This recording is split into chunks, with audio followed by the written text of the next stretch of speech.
gather commentary, opinion, news, analysis on politics and policy from all across the country, from all different points of view, and put them in up on our website every morning, sort of a political a clearinghouse for political junkies. And I'm happy to be here as well.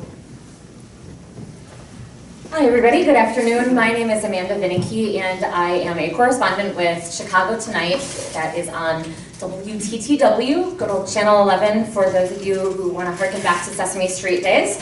I actually am a fairly new resident of Chicago, moved here in January after spending a decade plus, actually, downstate in Springfield working for Illinois Public Radio stations and was based in the Capitol. I also went to the University of Illinois Urbana-Champaign, so had definitely the central Illinois life, though grew up in the suburbs and now I'm a city gal. And in my current role, I'm still focused on state politics, but it obviously has changed a bit because in my former capacity, it was really like every little movement was something that I cared about, and that's maybe something we will talk about more in terms of the relevance of state government in central and southern Illinois in comparison to what it means to people in the city of Chicago and the suburbs for whom maybe it is not playing that direct a role in their lives. So that is my story, and thank you for being here.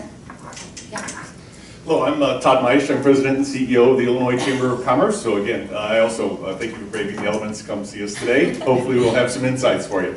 The Illinois Chamber is a statewide organization really representing the diversity of the business community. So whether it be AT&T and Caterpillar's of the world, all the way down to Hilding Auto Body Shop in Quincy, Illinois. So consequently, we see an awful lot of employers across the entire state and hear a diversity of opinions, which I think would be is pretty evident from the poll results I've seen thus far. So our job is primarily to influence public policy at the state level, but increasingly out in Washington, D.C. as well, and very happy to be here.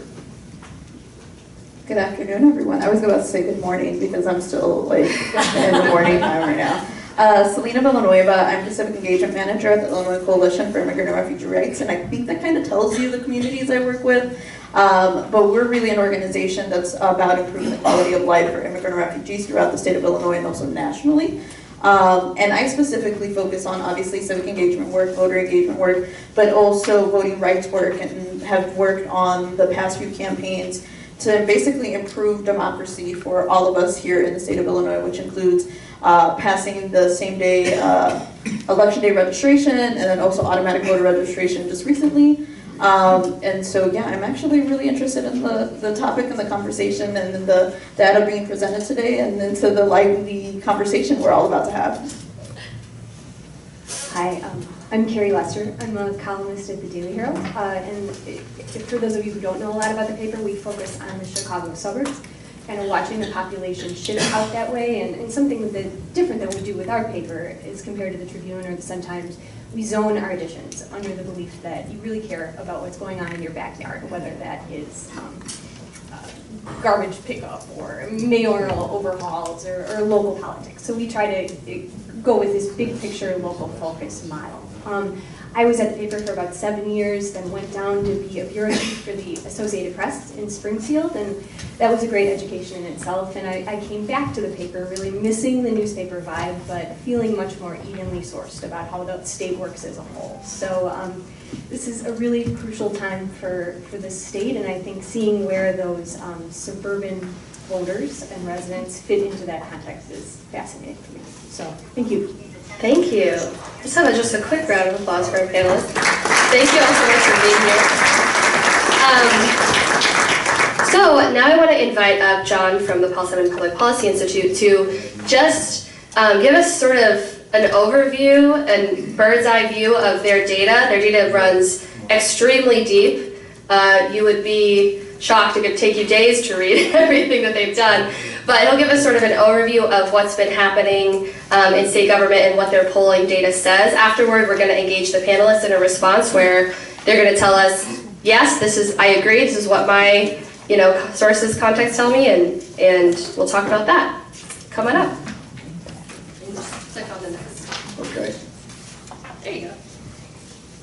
Let me say just brief words about the poll. We do one poll a year statewide, sometimes two. We've been doing this since 2008, so we have a fairly large database now of all those polls. And what I'm going to say is based on the March poll that we did this year. It's 1,000 respondents is what we use, and they are respondents, registered voters, 3.1 on the margin of error for those of you who care anything about that. I'll be glad to elaborate if you have any questions about the poll. The poll in March, when you talk about political things, they can get dated, to be sure, and there is a problem in the sense of the elephant in the room for us is the fact that we now have a budget. What changed as a result of the fact that we have a budget from last week? I would simply respond to that by saying the fundamentals of Illinois politics and public opinion probably haven't changed. I can't say that definitively till there are new polling results out, but what we've seen over the years has been very stable in many of these things that we'll be looking at. So, right track, wrong track. All pollsters love the right track, wrong track. The media are interested.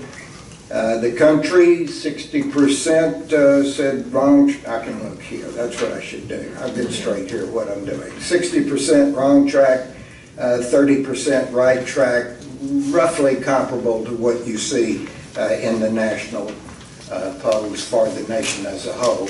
One quick subscript on that. Republicans were much more positive about the direction of the country. 63% said right track. 8% of Democrats said right track. There are lots of partisan differences, but some where the parties agree on these results. Right track, wrong track for our fair state. This is the point where most agree. And if you do all the crosstabs, you still don't find a great deal of disagreement across all the demographics that we've looked at. 84% say wrong, and what is that? 9% say right. Kind of a melancholy outcome. No difference by party, for example, if you do that breakout. One thing I forgot to mention, your handouts have much more detailed slides. We're just going to do a brief overview, so feel free to dig in as we go. What about your city or the area in which you live? Well, we feel a lot better about that. 53% say right track. This is a consistent finding across all of our polls that people like their local governments and have more confidence in them. Jefferson would be pleased, of course, to hear that. And it's a great tradition in the U.S. What is different about our poll is most comparative state polls will show that the state is better liked than the federal government. Not so in Illinois by a fairly considerable margin. Now, if you break it out, local government heading in the wrong direction. Chicago is the most negative. Suburban is at 33%, as you can see there. Downstate almost exactly the same at 34%. So in that case, Chicago respondents were much more critical than those downstate or in the collar counties. I'm going to do this quickly because I don't have a lot of time, but we can talk about them later. How much does state government represent your community's values? After all, that's one of the points of representative and Republican government, right? Well, 53% not well, 34% somewhat, and 8% well. And there's very little difference by region on this particular outcome. Does state government consider your community's opinions when making decisions? Not much, 70%, some 19%, a good deal 5%. There's not a great deal of variation on this one by region, but by region, suburban Chicago is the most positive in the evaluation on this particular question. And here's a payoff. How well are state government resources distributed equally across the state? 62% not well. Somewhat is 21, and 4% well. It's an article of faith in Southern Illinois that we don't get anything, and that we're always put on, and we're always bad-mouthing, and we're just always down and out over how badly the state's treating us. And that's just a part of the political culture where I came from. Never mind, by the way, what the empirical data and all those state institutions might really say about the facts of the matter, but in this case, we believe what we believe. Let's take a look at that. 66% of downstate respondents think that rural areas get less than their fair share. 55% of Chicago residents think the urban areas get less than their fair share, and 19% of suburban respondents think that the suburban area get their fair share. So us downstate rural dwellers have company in the Chicago respondents on this one. Quality of life. We've been doing this one for quite a long time. In your area, above average. For your area, people are not really bad-mouthing that much. 56% say above average, 31% average, and whatever the remainder, 13% there say below average. We looked at job approval for our leaders. The governor, underwater, as we say in the business, by 22%. Governor, by the way, in our earlier polls was, when he came in, we did a poll in the spring that year, and he was above water by about 1, but about 33% didn't know enough to rank him at the time. So the governor's gone from being about even to being down, 22%. Well, the governor would say there's always Speaker Madigan, and our ads in Southern Illinois tell you that over and over again, and we hear a lot about the speaker in our end of the state. I don't know if you hear that much in Chicago or not, but at any rate, governor's right in the sense that the speaker's underwater by 35 points. He and the governor vie for being the two most unpopular of those that we poll. We did look at the other legislative leaders, and I can elaborate on that if you would like, but they're not in as bad a shape by any stretch as the speaker and the governor. Now, all eyes, the speaker, I just got to Madigan there. You've got that in your handout. If I can get my pages to change here. That one you've seen. What about the budget impasse? Have you or a member of your direct family been impacted by the budget impasse? 33% said yes, 62% said no. I think that's one reason it went on for 2.5 years, because people did not see lineups outside state offices. They didn't see state parks closed. I think, objectively speaking, as a political scientist, that there was a lot of impact that nobody could avoid, but nevertheless, people didn't see it. And of course, you all know the story that there were court orders, there were federal rules and federal laws that had to be met, so a good bit of the money continued to be shoveled out the door, unless you happened to be at a university or wanted a MAP grant, in which case it didn't work quite so well for everyone. Are families in poverty more or less affected? More 56%, less 22%. Residents who think families in poverty are more affected by the stalemate, obviously Chicago leads the pack there, followed by the suburbs. 53% of downstate. Not a big difference there, but some difference by region. Are you willing to pay more taxes for poverty programs? I think this one was surprising to us. 59% said yes, 35% said no. Where are you from if you're more willing to pay? 70% from Chicago, 56% suburban, and almost identical 57% from downstate.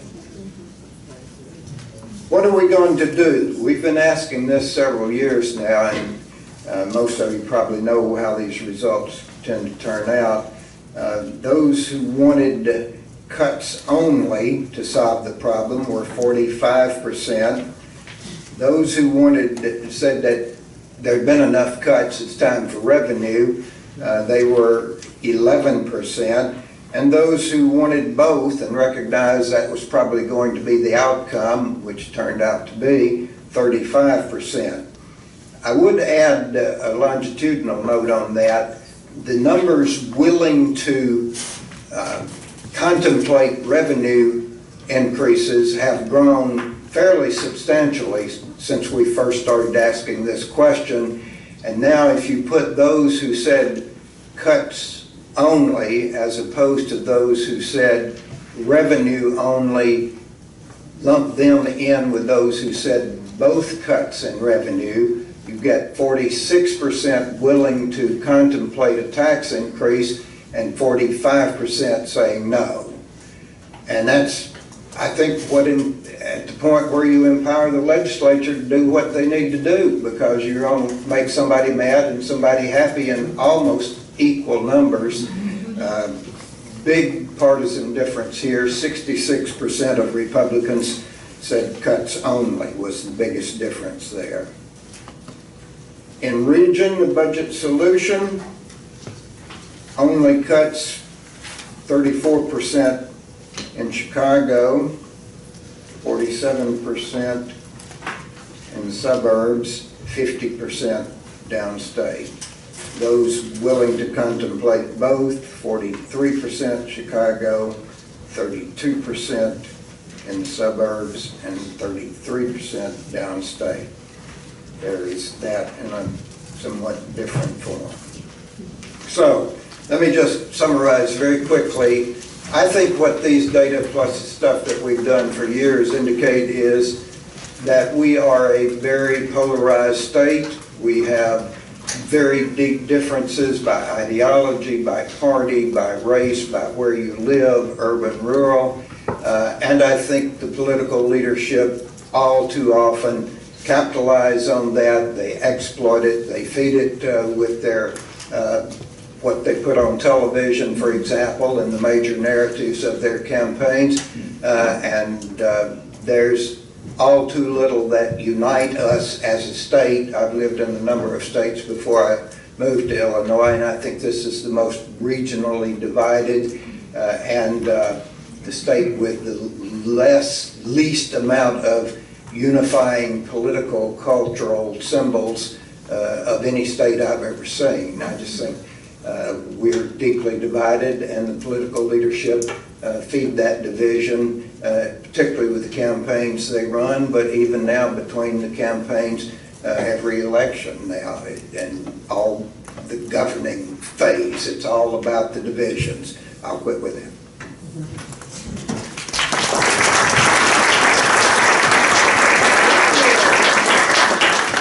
Thank you, John. That was very good, sort of setting the stage, helping us understand what we're dealing with here.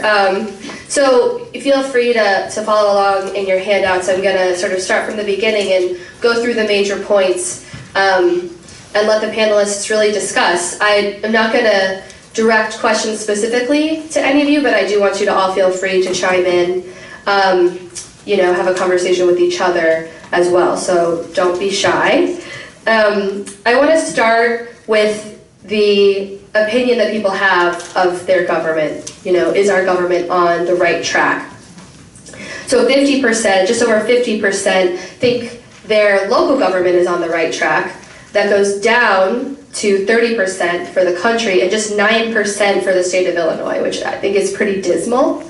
I'm not sure if that number would be higher now. I mean, I'd be interested in hearing speculation on that, but why do you think that there's a more positive response to local government versus state? And why is Illinois have such a dismal approval rating from its residents? I'll go.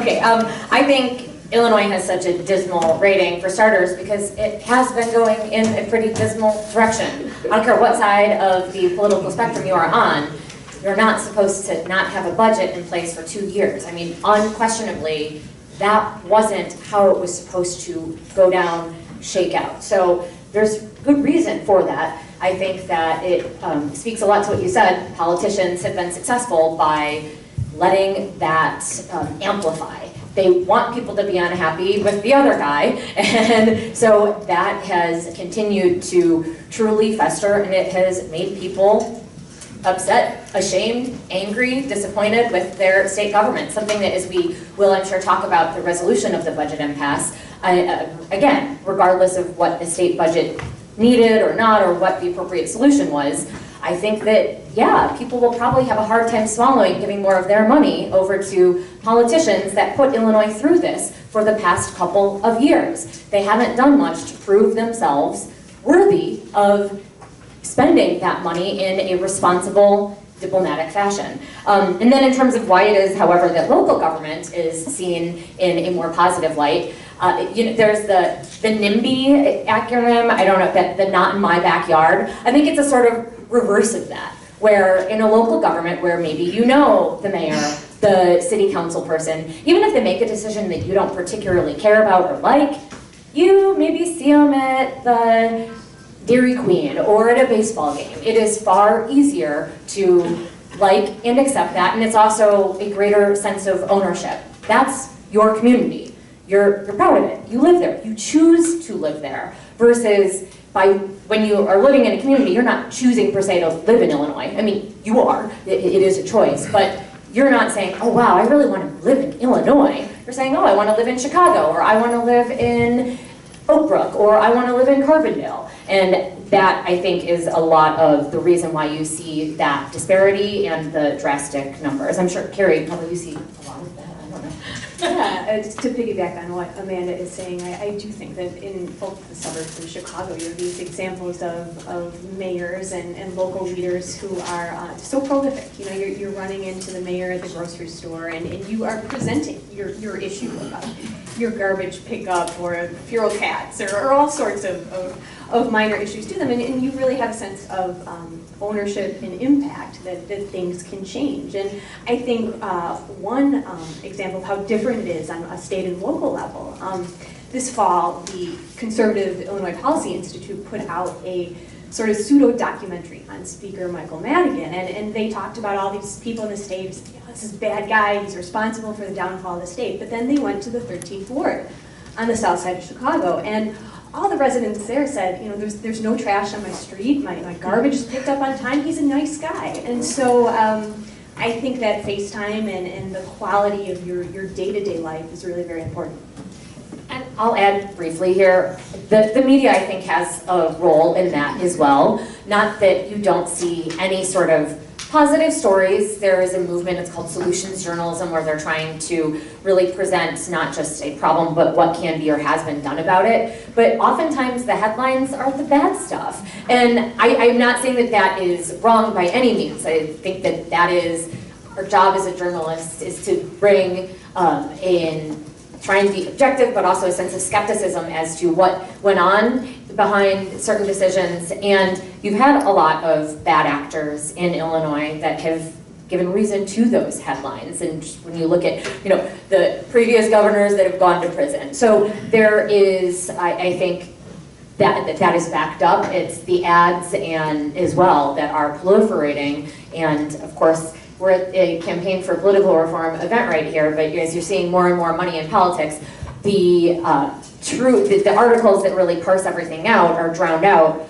by all of this really nasty finger pointing that is on your TV, on your radio, and in your newspaper via ads endlessly. Karen, do you feel like, when you're doing reporting on the South Side, do people have a sense, like how do they feel about state government? I know they work, maybe interact with the city more than the state, but what's kind of the perception you've gotten? Well, I was just listening, and you're right about the not in my backyard, but I think in my neck of the woods, specifically in the areas where I live and the accompanying neighborhoods, our issues all have to deal with R&R, and that's Rahm and Rahmer. So people think about the state government, and those of us who have been impacted specifically about the budget are certainly thinking more about the state than we had prior to that. So if the survey had just say gone one-on-one and asked people within our area, and specifically those areas that are really impoverished, they're not happy with the city government, because when people see Chicago, they see downtown, they see Navy Pier, they see all of the wonderful things that happen in the downtown area. But those are not the things that are going on in Inglewood. Those are not the things that are going on in Hegewisch. Those are not the things that are going on in the areas that I cover specifically. So when I look at these poll numbers and I'm looking at what they say for Chicago or whatever, and I'm thinking, who asked the folks in my neighborhood what they thought about the city and what they thought about the state? So people are not happy about state government, but mostly it's simply because it has been because of this budget. The budget stuff was probably the single biggest issue that we have discussed about the state. There hasn't been a discussion about the corruption. I think where I live and in the neighborhoods that I cover, everybody just assumes that there's going to be corruption. It's just an automatic assumption because it has been part of the culture of the state for a long time. If any of you have looked at or read the book Corrupt Illinois by Tom Gradle, and I can't think, Dick Simpson, they cover the state of Illinois and all of the corruption. Look at the number of governors we've had that have gone to jail and other people. Mayors, local politicians, we just expect it to be corrupt. And we know that within that corruption, we're going to lose. So, we saw in the polling results that 60% of Chicagoans said, they don't think their government's on the right track compared to, just 30% of downstate or suburban respondents. Karen, do you think that, the reasons you just listed are the main point there? And then Carrie or anyone who's sort of worked in the suburbs and downstate Illinois, I would wonder, do they have positive interactions with their local government more often? I know I get called with lots of cases of corruption in very local governments, so Karen, I invite you to respond first. Well, we don't have, or specifically on the South Side, there is not very much interaction between either the local politicians or even the statewide politicians, our representatives, our senators. When we see them, it's during election time. We get, and probably a lot of you do too, you get a little newspaper, a little newsletter that tells you all of the wonderful things that your state legislature has done. Unfortunately, the budget was not one of those things within the past couple of years. So what we're seeing, so we're not a part of that. I can't tell you the last time I saw my alderman. I just can't. I know where his office is, and I know it's usually locked. But have I actually seen him? No, I haven't. And I would say that's pretty much part and parcel of what goes on in the city, especially on the south side of the city. So I've been shaking my head at everything Karen's been saying because so one of the things, because I do so much work and I've been doing so much work in voter engagement for the past 7 years, and then also working in the nonprofit world for the past about 17 years as well, is the resources or the lack of resources and being able to physically and visually see sort of the impact. I mean, when we talk to our people on the doors, one of the biggest reasons why people don't want to turn out to vote is because they think everybody is corrupt. Everybody involved in any type of, anybody who decides that they want to run for office automatically is assumed to be corrupt. Because it's well, why are you crazy enough to decide that you want to run for office? You obviously want to use our resources in order to like pad your pockets, and we've seen this. I think in terms of like local government, I've seen like the good aspect of things, and I've also seen like the bad side of things, because I have worked on city government, and I've also worked in county. And one of the reasons why I think for people it's easier to, particularly in different areas, because I also went to U of I, so Amanda, we can definitely talk about that later, is that like in certain areas when we're talking to like people in the suburbs and our folks in the suburbs, their ability to be able to interact with their local official is a lot easier. And also the voter margin or the margin of victory for those elections is a lot smaller because, they have smaller populations. When you're talking about the city of Chicago in a particular ward, it could be upwards of 80,000 people in that ward, and upwards of, 50,000 registered voters, and only maybe 5,000 actually come out to vote. And particularly in Latino and African American wards, like the voter turnout isn't very high. And then it's sort of this idea of like how insurmountable, or like how difficult it is to climb a mountain, because in city politics, for some aldermanic seats, it's a lot easier to remove that alderman and install a new alderman. In other areas, it's not so much. You have aldermen that have been there for maybe 20, 30 years and really haven't done anything for their communities, and it's very visible. Another thing that I want to add is, it's interesting to know, because when I was kind of going through the slides before I got here, I was like, all right, where does Chicago, sort of fall, and, where does all of this fall within, race and ethnicity? Because from what we know, we also see the difference of, Latino and immigrant communities that live in suburban, Cook County or in Lake County or DuPage, and sort of like their interaction and their positive interaction with government as opposed to folks in the city of Chicago. And it's a big difference. The issues that they care about and the things that they care about, it's a huge and monumental thing. And then the final thing that I wanted to say, and I'll probably get into this, later on, is when we're talking about, the city of Chicago, and when people, hear like about downtown and they think Chicago, when you talk about the South Side, what you automatically assume is poverty, and it's black. And that's also impacting what's going on in all of this. Tom, I was wondering if you could tell us, are we normal? Does this happen? In some ways, yes. In some ways, no. I mean, certainly, you look at how Illinois looks at the rest of the nation, looks at Congress, right track, wrong track. John mentioned that. It's right in line with where the national average is. This phenomenon about liking your congressman, hating Congress, is something that we see all over the country. It's a natural, normal phenomenon where the further you get away from your locality, the more distant things become, the more easy it is to say, I don't like Washington. Nobody likes Washington right now. But if you say, well, do you like your congressman who goes to Washington? Of course, yeah, he's great, she's great. Does a good job of representing me, and so all that is normal. But John mentioned where it's not normal is to see the sort of bipartisan anger across demographics, across education levels, across regions at your state government.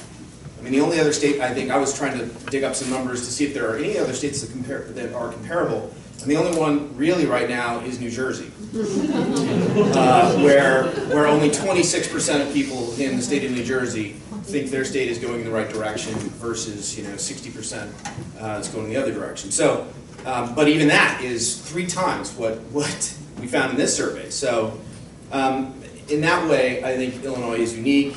The other thing that I would say too is that we are a more divided country, certainly, and I trace it back to the 2000 election, the aftermath of that, the Supreme Court decision, but it's only gotten worse. It's certainly President Trump's election was, he's sort of a uniquely divisive individual. Just to give you one example, I wrote down the numbers here because this is something that we've been in sort of a state of suspended political animation since the election. On Inauguration Day, in the Quinnipiac poll, 4% of Democrats supported him, said he was doing a good job. 81% of Republicans, 35% of independents. Today, those same numbers, 6 months later, 4% of Democrats, 84% of Republicans, 38% of independents. So after all the stuff that's gone on, we really haven't moved. And so I think that's contributed to some of what's going on. And then the other thing, layered on top of that is a failure, a constant erosion in the trust of institutions, all sorts of institutions across the country. And just, again, to give you some idea of that, here are the numbers, and they're pretty shocking. From Gallup, they started tracking some of the stuff, most of it in 1973. But if you look at the Supreme Court, for example, in 1973, 45% of people had a great deal or quite a lot of trust. Now that's 36%, so minus 9%. Public schools, down 28%. Church and organized religion, down 24%. Banks, down 33%. Congress, down 33% also. And the biggest loser since they started asking this question in 1991, so what is that, like 25 years or so, is the presidency, 72% down to 36%. The only two that have gone up over that period of time are the military, from 58 to 73, and they started tracking sort of in the aftermath of Vietnam, so that makes sense, and the police, slightly, plus 4%. But so you've got, the public just doesn't trust. They don't trust these institutions, not schools, not churches, certainly not governments, especially not the media, and all of that is playing into what our unique situation where we have, as John mentioned, a state that is, I think, uniquely, more so than any other state, divided among regional lines, not unified, looking at downstate looks at Chicago as sort of the other. Chicago looks at downstate as the other, and the suburbs are kind of in the middle. And all that in the midst of a dysfunctional government, and so that's where we are, and it's a unique situation, and it's been, I think, pretty corrosive. Well, and to add to that, I would just say that money corrupts, and the Campaign for Reform does a really excellent job of tracking donations and campaign finance spending in elections. But I think there is a loss of moderacy all across the country. But in Illinois, the sense of that is really heightened because of these millions of dollars that are infusing state races, the governor's race, and we're setting these national records. And when you are a moderate these days and you're reaching across the aisle and you're bucking the party line and you're getting punished for it. Just this week, State Representative Steve Anderson, he's one of our suburban guys. He's a Geneva Republican, and he voted for the state budget against his party. And he said, you know, at first I was in lockstep with the rest of the Republicans, and then I heard from my constituents, and they wanted a budget passed. So he voted with his district, which is what a lot of people say good representatives should do. But then yesterday came news that he was removed from his leadership spot by Republican leader Jim Durkin. And so it really seems like there's no reward these days for sticking your neck out, and then you have the financial impact on top of that. The only thing I'd say to that as well is that there's party discipline issues across the board. So on some of these things, again, my perspective, I spend a lot of time in Springfield with legislators and such, and we also have a perspective here at the Chamber on what a good resolution to that whole budget impasse was going to be. And for us, yes, we want a balanced budget, but we had to have some reforms so that the state government didn't continually have this cycle of higher taxes, slower growth, and returning to the cycle. But I think that the one thing I've heard most from the other panelists that I agree with, and this is a lifelong Illinoisan, another U of I grad as well. Why was SIU though? Is this notion of almost a lack of state pride. So there was somebody who I know that worked in both in state government here in Illinois and Indiana. He said, went over to Indiana, it's just night and day. Everybody thinks of them as a Hoosier. God, don't even talk about Texas and Texas pride. But think about it, just you're in your communities, when you identify yourself to somebody, maybe you're on a trip, another part of the country. Do you say, I'm an Illinoisan, or I happen to live in Illinois, or I live in Chicago, or suburbs, what have you? I think it's the latter, and I think that is why the current state of affairs has only really exposed and exacerbated a problem that's been around for a very long time. And just to add on to that, I mean, there are people that I'm sure have maybe never gotten past Champaign. I have to say, I have on my list to go down to Cairo. Haven't done that, but I did make it to Metropolis. And I wonder how many people know, okay, Metropolis, we have this place, they've got a big Superman all over the place. There are people, I'm sure, who live in Chicago who aren't even aware of that. Illinois is a very long state. It takes a while to travel. You have a hard time there, and in the reverse, there are people from Southern Illinois who probably never set foot in the city of Chicago, in the big city, and see it as something that is in the movie, almost like, you know, when I was in college and studied abroad, and you'd say, oh, it's true, I would say I'm from Chicago, and people would say, oh, Al Capone, Michael Jordan, and like, that was it, the only things that they knew. So that most definitely plays a role. I'll also add, it has been interesting to watch, particularly Governor Rauner, who campaigned as an outsider, guy who's going to fix things, and that said, and obviously you can speak to this in terms of the budget impasse, what he believed needed to happen in order to get Illinois on a more competitive track from an economic perspective, more competitive in bringing in jobs. And watching him straddle what I think is a bit odd for a politician, normally if you see improvements in the unemployment rate and you're the governor, you're going to celebrate that. Like, hey, look what I did. Unemployment rates improved under my leadership. And instead, it has been a constant stream of the Department of Employment Security saying, these unemployment numbers are improving, but not enough, we're not proud, it's not okay. The governor, even now, as he is, of course, looking toward re-election, he'll tell you anywhere, I've heard him give some speeches 800,000 times, and I'm proud to be here, I'm honored to work for the state, Illinois is a great state, I'm here because I love it and I want to make it better. And in the next breath, will very much criticize everything about state government. He is the leader of the state and is completely dissatisfied with the own institution he is running. And again, I'm not delving into whether there is cause for that or merit, what is good or bad. Nonetheless, I think that it very much has to contribute to public perception of state government when you have, again, the leader of that very institution belittling it instead of singing its praises. I think that's really interesting and so I mean, one area of agreement is just over 80% of Republicans and Democrats thought Illinois was headed in the wrong direction when this poll was taken. I'm guessing, given the fact that no one got exactly what they wanted in this budget, I mean, there may be similar feelings now. Given sort of an overall feeling of negativity going into these 2018 elections, we're seeing more and more money kind of enter the campaign coffers. Do you think there's any chance that this negativity is not going to bleed into the election? And how do you think people are going to feel? I'm trying to be positive. Well, I'll go ahead and jump in. What was it for Tom? No. I would say that yes, there are a lot of people are very, very concerned because the only thing worse than bad poll numbers is not knowing really what is happening out there and not knowing why voters are feeling how they feel. So I've done a little bit of campaign work in days. So what's really interesting is yeah, that 80% of people is very interesting, but peeling down the 2 or 3 levels.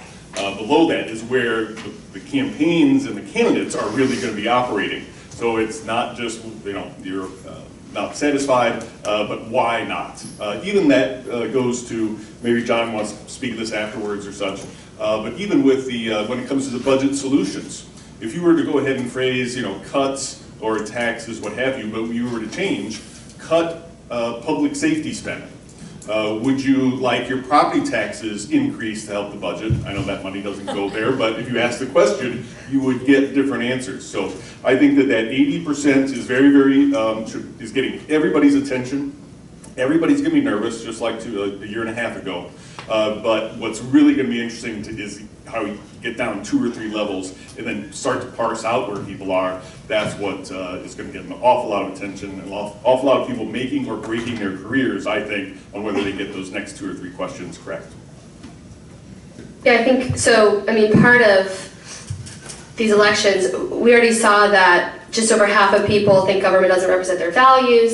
70% of people think government doesn't listen to them or take their opinions into consideration. You know, Carrie, part of what you were saying, and I agree, is the constant barrage of ads that you see. It's sort of, the political leaders are telling us a lot of information, but it kind of feels like no one's listening. I mean, I'd be interested in hearing people who have gone back and forth between downstate and Chicago or maybe are in the suburbs. Do you think that sort of that disconnect is going to grow throughout the election? And how do you think all this money that is being spent is going to affect people's perceptions of government? I think it's absolutely going to grow.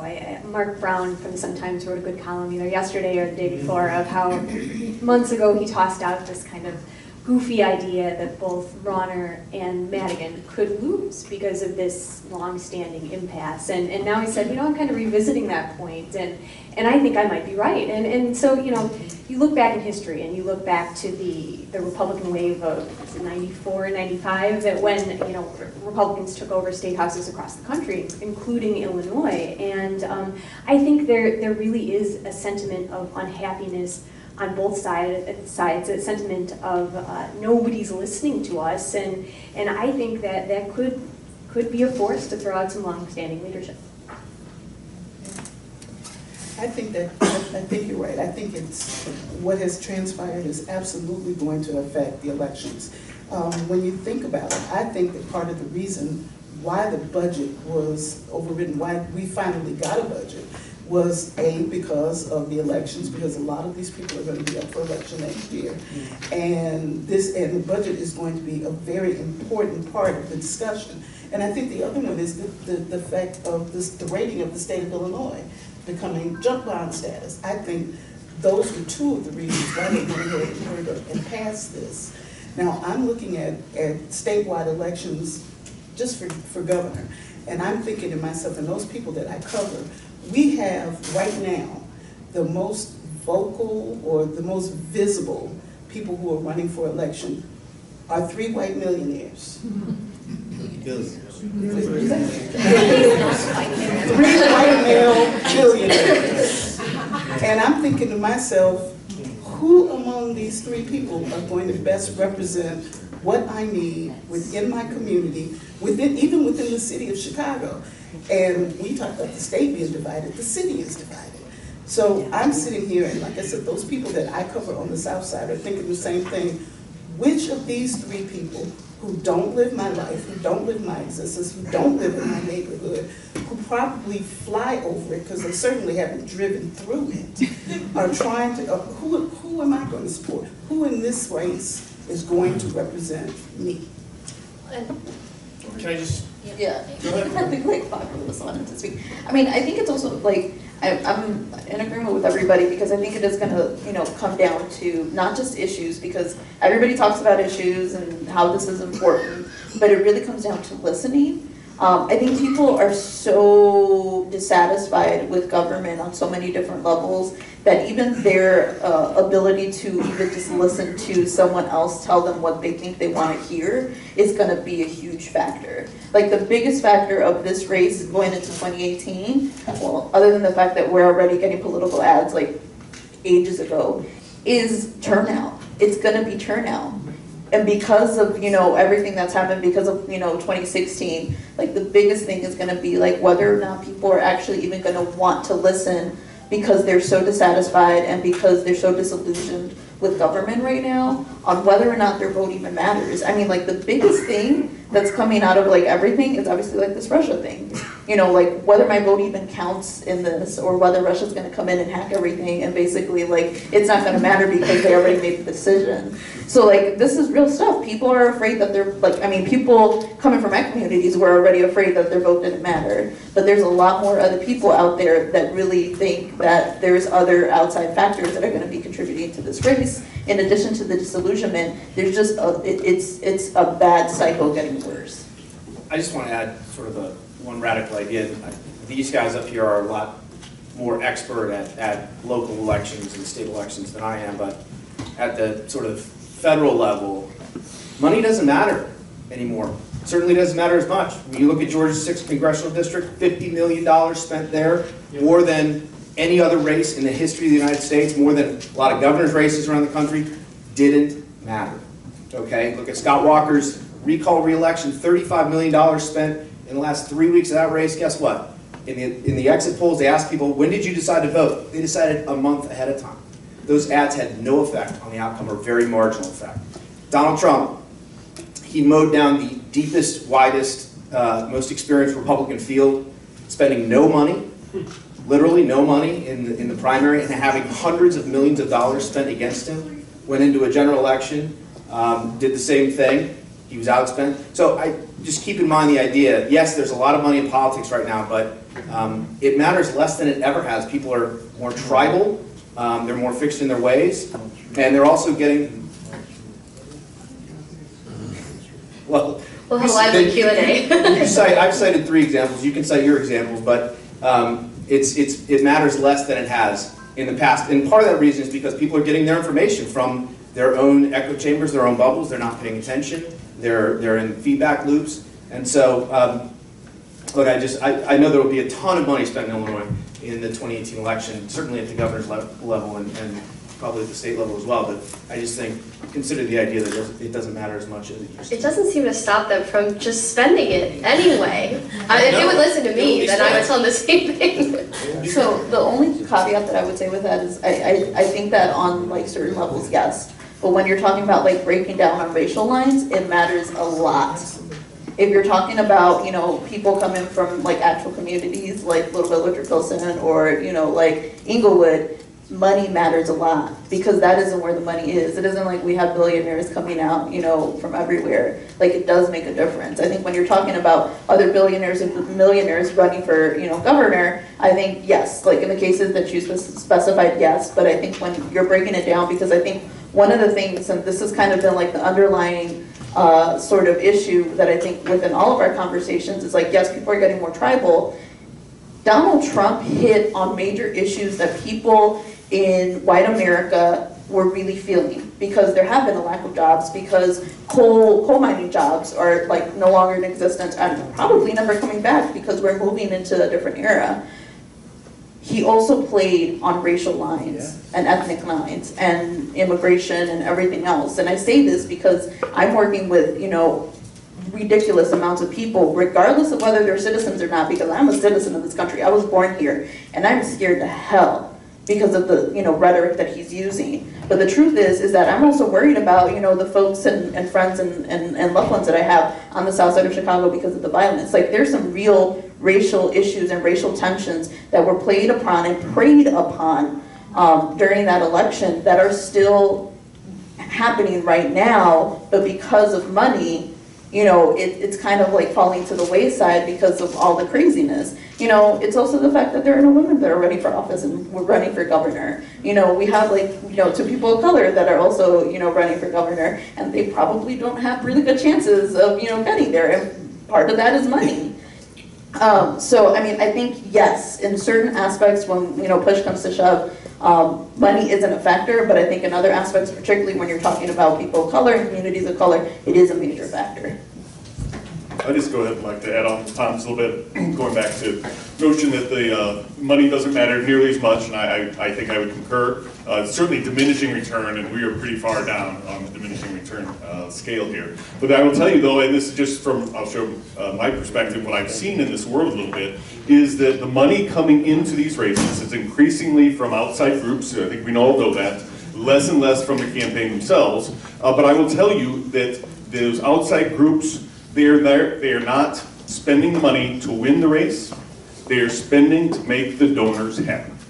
And that is number one goal. They happen to win, great, along the way, but the reality is that much of that third party spending is that you've got individuals, and it's on both sides of the aisle, that want to hear their number one issue blaring on the TV and on the radio, and that's the only way you get those checks to continue to go. So I just let you know that diminishing return, maybe not even that impactful, it's not going to dry up anytime soon. So I do want to move on because we will talk a lot more about this, let me tell you.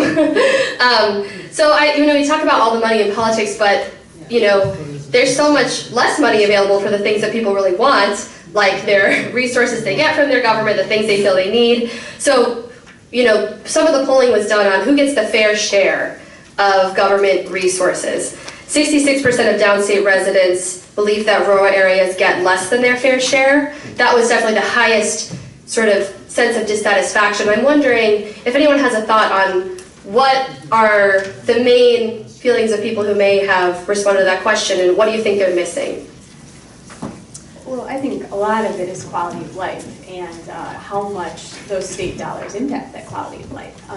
I live in Chicago now, but I used to live in Arlington Heights, and around the corner from my house was a middle school with a solar-powered soccer field.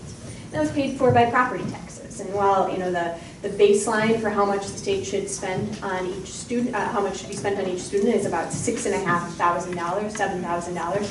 A lot of communities in the suburbs are spending at least 2 times that, if not 3. And I think when you don't have to count on the impact of those state dollars, I did a story in today's paper about how the release of school funds in the budget is tied to the passage of what's called an evidence-based school funding model. And so there is, even though we have a budget now, there is a possibility that schools might not get funds if Ronner doesn't pony up and sign this bill that's been passed by the legislature that's known as Senate Bill 1. And I talked to a number of superintendents throughout the suburbs, and some said, it's going to become an issue after a number of months. We have some reserves, and then others said, we can last for a year. And I think that if you turn that conversation to superintendents in downstate Illinois, you would have a much greater percentage of those who would say, we can't open our doors come fall. That reminds me, John, I had a question about you mentioned the quality of life in the poll you did. And you said you've been doing it for a long time. It's at 56% now. And I just wondering, how has that changed over time? Is it going down? Is it consistent? It's actually been very consistent in terms of the area where you live, local government. It's been very consistent. Okay, so people in different regions have been feeling the same way. They don't feel like their quality of life has changed dramatically one way or the other. I mean, I do think this gets back to what I had initially said, instead of the greater importance of state government in downstate Illinois. And so, in further, quality of life issues. Karen is talking, which of these candidates represent me, my community, know what my community is like, and that's one of the things that is difficult and gets back to the notion of how divided this state is. You have a community, like, I don't know where you live on the south side, presumably, but you have south side of Chicago, and then you have southern Illinois, where it is a completely different dynamic, where there are nonetheless major quality of life issues, as you have seen. Institutions that were the economic engine of the community shut down, gone, wiped away. What that means for home values, what that means for your job opportunities, what that means in terms of triggering other potential issues, be it drugs, violence, what have you, because there is a lack of opportunity, and all of that feeds in. And particularly when you're running for a statewide office, the promises that you have to make to be all things to all of those people from a very, very different subset. Or maybe you're going to choose one subset of people to come on out to the polls and you want all of them. I mean, you look back at the election when Quinn won the first time around, I may be off a little on this, I think he lost all but 4 counties. Lost all but 4 counties of the 102 Illinois has. I mean, that is a pretty remarkable way of showing the divide that Illinois is in. And layered on top of that are, of course, the divisions within particular areas, even frankly within parties. I mean, look now what is happening as you are seeing a shakeup within Governor Bruce Rauner's office, as Republicans are divided between the kind of entrenched establishment Republican versus the right wing and the money that Todd talked about that is going into think tanks or that is going into all of these outside groups that are funding campaigns. Democrats as well, there's clearly a division between, all right, let's stick with what we've been doing in the Democratic Party, and then the liberal faction that is very upset with that. I mean, there's division all over the place, which I think gets to that. And in terms of the quality of life, what are we getting for our money? You hear a ton of that in Springfield with the education funding model. Is Senate Bill 1 a Chicago bailout? Chicagoans don't think so. They're the only school district that is not getting the state to pay for their teachers' pensions. Guess what's your biggest cost in schools? Obviously, it is paying for salaries, including retirement benefits for the people that work for you, versus in downstate Illinois, where you have a lot of schools that do not have resources they're saying, wait a second, I see those pictures of Chicago. It looks like it's doing beautifully. It looks like it's doing great. And they get how much money? Obviously, Chicago's going to get a whole lot more. It's a lot bigger. But that's hard nonetheless to stomach when you see the raw numbers. And your community is, you know, having classrooms in a closet. Kind of seems like a lot of areas are having the same issue, but have very different perspectives on it. Very interesting. I want to talk about the budget a little bit. So some of you were in Springfield for what must have been the most fun 10 days of your entire life. I can only imagine. More than 10. Yeah, it still went on for a while. So 50% of respondents from downstate to the Simon poll said that only cuts were necessary to balance the budget. Meanwhile, 70% of Chicago residents said they would be willing to spend more tax dollars on the poor, but only 56% believed that revenue was a necessary part. You can see sort of how much division there is, even sometimes people saying that they want more services but aren't willing to pay for it. Given the budget that we had, which was a compromise in some ways, some people don't view it that way, which area of the state do you think would be most happy with what we ended up with, and who would be the least happy?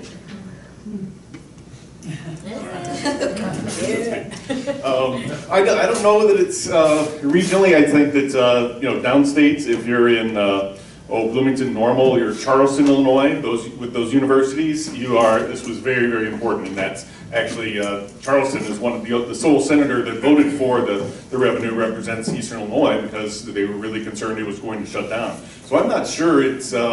Again, I keep wanting to peel back and get down another layer, but it depends, you know. But if you're in an area like Peoria, a little less involved there. Other maybe more affluent downstate communities, it's not uniform at all. So you've just got to take another layer off that onion and then look down a little bit. Again, yeah, I agree with Amanda. I think that downstate probably thinks it was a big giveaway to the city of Chicago. They're going to be hearing that from the governor from now until November.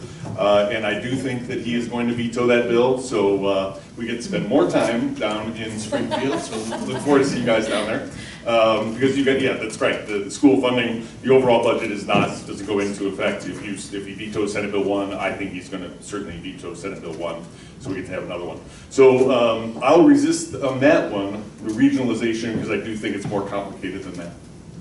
I think what makes it hard for I mean, clearly there was a desire for a resolution to the budget impasse because it's called an impasse and you think that should be resolved. And I agree with Todd in that it is not easy enough to say, oh, downstate's happy about it versus Chicago. It's really more those pockets where you have people that are, it's once again, that sole economic engine that is powered and funded by the state of Illinois was going to go away. So those might be the areas, and that is why you saw Republican Senator Dale Ryder vote for it. It's vote your district.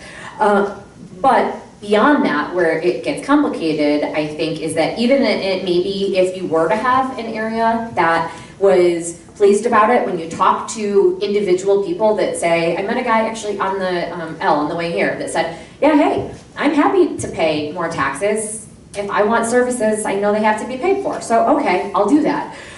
But so you have individuals, but by and large, look at Paul Simon polls from now until back when you began, people don't want to pay more in taxes. And it is difficult for a politician to spread that message of, hey, look, I raised your taxes, but here's why. This is all the good things that it's going to do for you, particularly when you have a budget that isn't spending huge amounts of money extra. That extra taxes are basically paying for services that we've already incurred and cuts to them. So people are going to have, I think politicians are going to have a hard time selling it, especially when then you now have the governor and a very well-funded Republican Party that is going to say, this was a dismal solution, your taxes went up for nothing and it's bad for the state. So there isn't going to be a whole lot of people that are happy about this because nobody is going to be telling them to be. And not that people are stupid, but it's not like everything is going to be sunshine and roses. And so you're not going to see, I think, a lot of people in the next poll really applauding a solution beyond the fact that maybe there was one. Yeah, I don't necessarily think that there's winners in any of this. I think that we're still in a really difficult situation. regardless of what we are, regardless of what the budget is. I mean, I think specifically for me, one of the biggest things, and again, like I go back to this, and it always seems like I'm harping on this, is that a lot of like what's been talked about has been done in code words. So sort of like, oh, city of Chicago, you know, look at all those people, they're the ones that are basically taking all the resources away from you, and like pitting people against each other. I also think that folks haven't done a good enough job of actually educating people what the impact would be. You know, and I have an example. My sister was like supremely pissed off with the budget passed because she's just like, I'm gonna pay 32% more in taxes now. And I was like, no, no, no, that's not true. This is how it's gonna break down per paycheck for you. And after I explained it to her, she was like, oh, okay. And like carried on. And so I think like it's and again, like this is my problem. Because I work in politics and because I've seen like the really horrible side of sort of like racial tensions and just and code word usage, is that, you know, when you're kind of pitting communities that are already marginalized because of socioeconomic issues or because of racial issues, that and in the end we all lose. Because we have an even more divided state that's really looking and saying, you know, like I've worked with farm workers in you know, East Central Illinois, and you know, poverty there is poverty, like it's a very real thing. But then I've also worked, you know, with folks in the city of Chicago, and poverty in the city of Chicago is still poverty, but it looks different than what it is downstate and other places in this country. But again, like it's still marginalization that exists, and because of sort of the powers that be, because of the money, because of, you know, power and all of this, it creates sort of like this, you know, constant at the bottom of the barrel, you know, fighting against each other. When the truth is that like there are always going to be some people that are going to be like, hey, I have no problem with paying a little bit more in taxes, and then there are going to be other people that are going to say, no, I don't want those people to take my money and my taxes away. What I want is, I'm okay if this is going into Medicaid or Medicare, and maybe I'm not because I'm not old and because I won't ever have to use Medicaid and Medicare. Maybe I'm okay if it's going into this or that. I think a lot of it has to do with all of our differences, which are all very beautiful and wonderful. But the truth of the matter is that we have a political system that really preys upon that and really brings it out. And whether people want to clearly state it or not, it is a truth that is happening and that we are seeing playing out, not just in campaigns, which we saw, you know, with the presidential election, but what we're seeing with our budget. Thank you so much. I just want to give our panelists a quick round of applause. Perfect.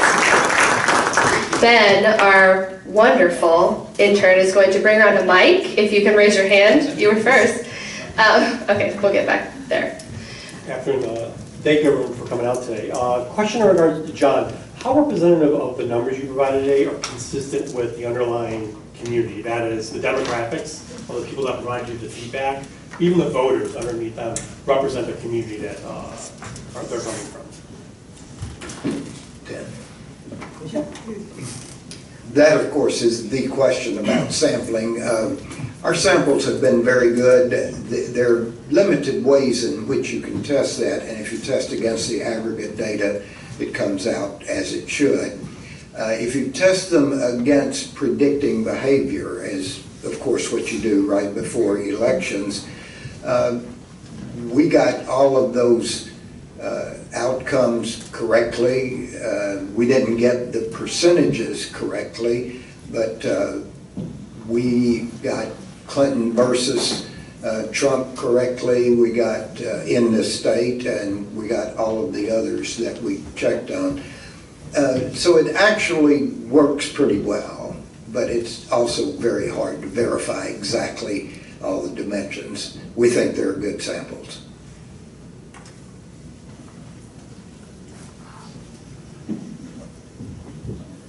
Hi, I think these polls are so very important, but here's the other side of it. When this budget negotiation or whatever else came down, the headline on the news was Madigan wins, Raumer loses. And here's kind of the point of this. It's kind of a game, who wins, who loses. And this state has been having a lot of problems, and it goes way beyond 2 years with the budget impasse. And the idea, oh great, we've got a budget now. Well, now what do we do? So what's the over-under on the next small tax increase of 32%? I guess that was a question. There is very much a sentiment that this is not enough. The income tax increases to 4.95%. Notably, that's just under that 5% that it was when Rauner took office. Why is that? I mean, you can figure that out. I'm not going to spell that one out for you. But there is clearly, Illinois is not out of the woods yet. That may be something that happens, but I also think that it was a tough enough vote that politicians will be hard-pressed to vote for another tax increase anytime soon, because that's just, they're politicians, they're political creatures. This was tough enough, particularly for those who want to win re-election, and it is, of course, more than just the individuals. It is the majorities in the General Assembly. Who gets that power is huge, particularly because whatever party wins and also has the governor's office, that will determine redistricting the next time around, so this is going to be all-out war. I don't know if I agree with the headline of Madigan wins, Rauner loses. I think that's very much up for grabs. A lot of the headlines I saw were, tax increase, because yes, that's what people care about most, and so I think reasonably so, but also that feeds into this notion of the polls that have consistently shown many an Illinois resident doesn't want cuts, they don't want cuts to certain programs, but they also don't want more in taxes, and kind of just this disbelief in perhaps reality that services cost money. But it remains to be seen who did win and who lost. Was it, in fact, although Rauner may have lost politically, and it is clear to me in the changes that he's making in his administration that he is feeling rebuked and is upset about that, but did he win politically? Because now he can very much go on a crusade as the anti-tax governor while having a budget and be able to spend the spoils of it. And will it be, in fact, Madigan and Democrats who lost because there were more of them, particularly on the override? You had some legislators from targeted districts who could lose because of that vote. I don't really believe that there were any winners or losers. I think we all just have degrees of losing. And I think some of us are losing more than others. I would hazard a guess and say those people who live in the areas that I cover for the paper are going to lose a little bit more than those people who live in Winnetka. I agree. Or those people who may live in the other affluent areas of Chicago or the other affluent areas of this state. I agree with Selena when she talked about the school system. People look at this and they think Chicago gets all this money for schools, and given what gets represented, for instance, not in my paper, but in some of the other media, the neighborhood that's next to the neighborhood that I live in is Inglewood. When you say Inglewood nowadays, people start shaking in their shoes. When I was growing up in Inglewood, and I was born and raised in Inglewood, it was a wonderful place to be. We had movie theaters, we had a Sears, we had anchor stores. I had 3 movie theaters within walking distance. It was phenomenal. Doesn't look like that now.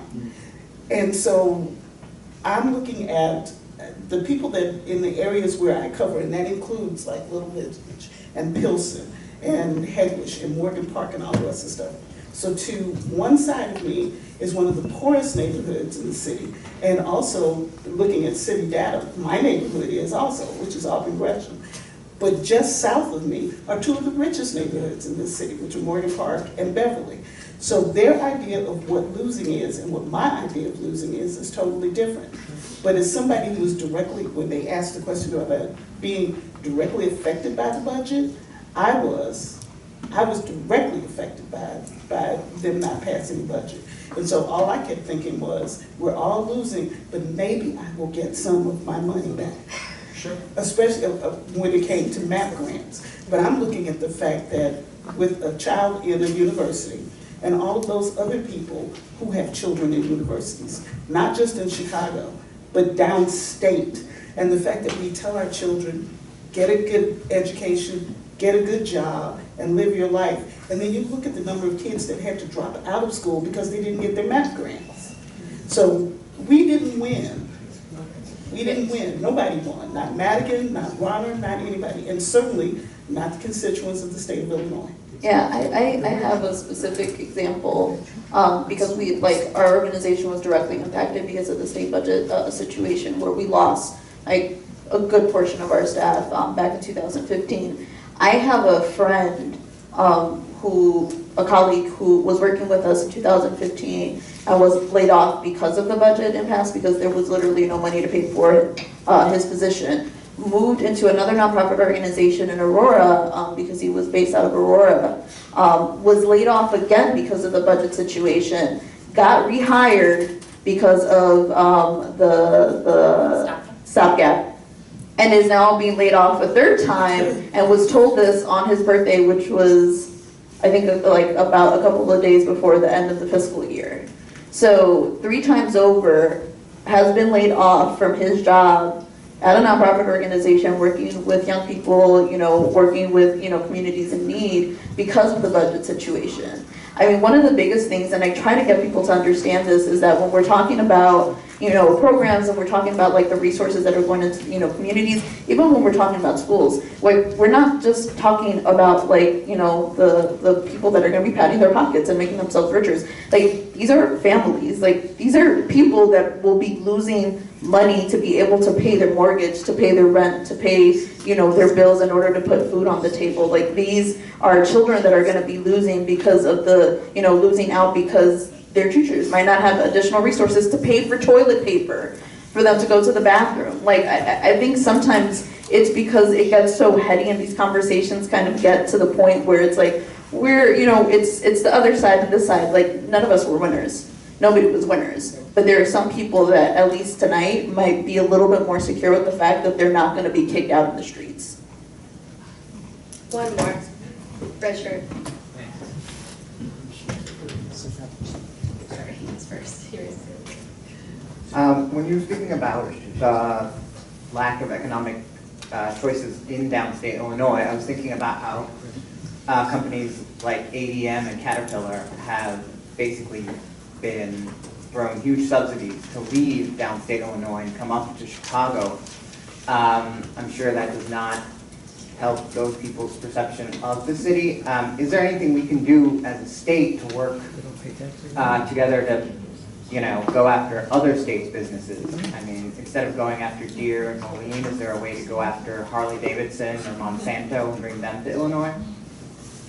Well, I'll tell you that I know Aaron Lawler, anybody from Lake County, I asked him one time, he's the Lake County Board Chairman, I asked him, so who are you more afraid of in stealing jobs out of Lake County, Scott Walker or Rahm Emanuel? He said Emanuel hands down, no competition.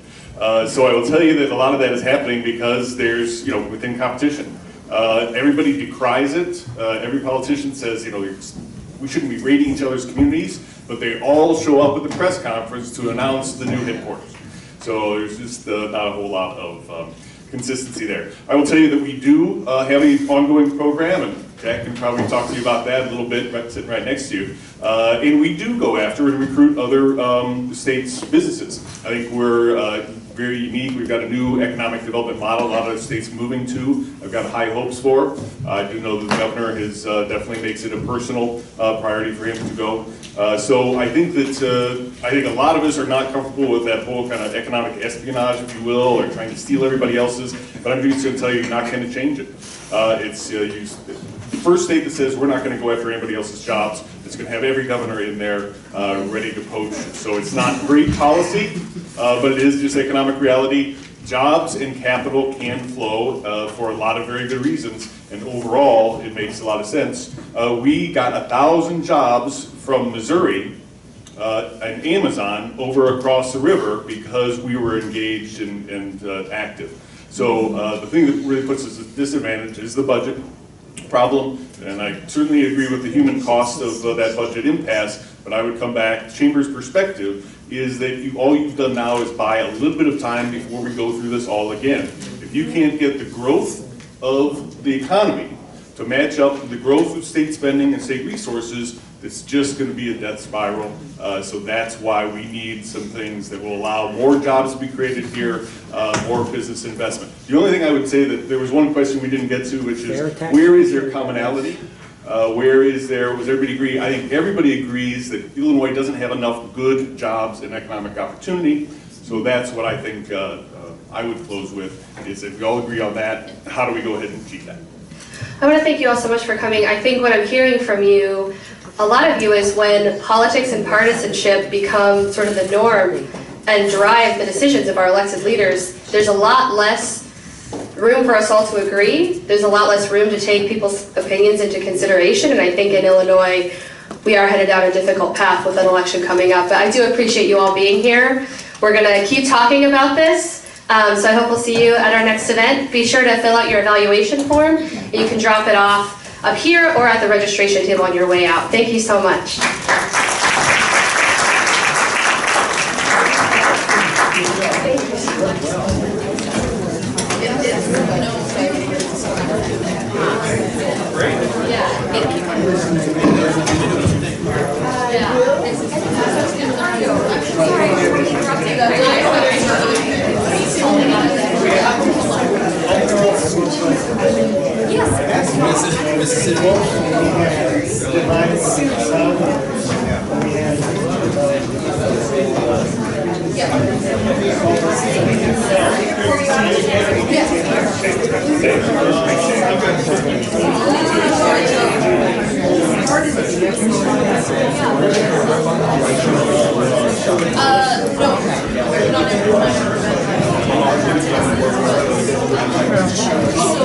One of the things obviously